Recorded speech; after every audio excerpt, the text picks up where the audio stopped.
চলো কক্সবাজারের থার্ড পার্টটাতে নিয়ে যাই। এই থার্ড পার্টে কী থাকছে এখনই দেখতে পাবে। আমরা রেডিয়েন্ট ফিশ ওয়ার্ল্ড থেকে আসার পর এখান থেকে কোরাল মাছ নিব। এখানে অনেক ধরনের মাছ আছে, যে যেমনটা চাও। সাথে সাথে তুমি বারবিকিউ করতে চাও বা ভাজতে চাও, নর্মালভাবে খেতে চাও, যেভাবে খেতে চাও সেভাবেই তারা করে দিবে। আমরা এখানে কোরাল মাছটা বেছে নিয়েছিলাম, সেটা বারবিকিউ খাবো।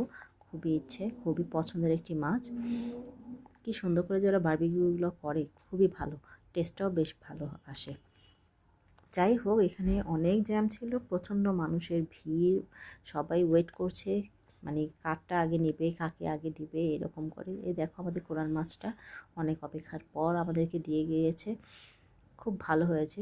আমরা আদার্স এটার সাথে কিছুই নিইনি, রুটি নেওয়ারও সময় নেই, প্লাস বলতে গেলে এতই জ্যাম ছিল যে নেওয়ার সময় হয়নি। আর আমরা শুধু শুধু এই মাছটা খেয়েছি, অনেকটাই টেস্ট ছিল। ওখান থেকে আসার পর দেন এখানে আমরা একটু, এখানে আশেপাশে কিছু সি ফুডের রেস্টুরেন্ট ছিল, সেগুলো একটু আসলে ভিজিট করছিলাম, ঘুরছিলাম। এখানে দেখো বিচের সামনে, সুগন্ধা বিচের সামনে এখানে আরেকটি শপ ছিল। এই শপটাতে দেখো কত সুন্দর সুন্দর ডিজাইন করা, কাঠের তৈরি, তারপর পেন্টিং, অনেক কিছুই ছিল। দেখো নৌকাগুলো, ঘরগুলো অনেক সুন্দর করে মানে বানানো জিনিসগুলো। আমার কাছে পেন্টিংগুলো খুব ভালো লেগেছে। দেখো কত সুন্দর সুন্দর পেন্টিং করা। এখান থেকে তোমরা চাইলে অনেক কিছুই কিনে নিয়ে আসতে পারবে। খুব সুন্দর। সুগন্ধার সামনে যে বিচটি আছে, সুগন্ধা বিচের ওখানে এই শপটাকে পেয়ে যাবে। এই শপটাতে তোমাদের পছন্দের মতো তোমরা পেন্টিংও নিতে পারবে, বা কোনো শোপিস আছে, শোপিসও নিয়ে আসতে পারবে। খুব সুন্দর জিনিসগুলো এখানকার। এখানে একটু ঘোরাফেরা করলাম, দেন একটু একটু করে সব একটা একটা করে দেখলাম। সবটাতে ঘোরার পর আমরা এখন যাব, এই যে দেখো এই রাক্ষসের কাছে। এটাকে বানিয়েছে টোটালি প্লাস্টিক দিয়ে।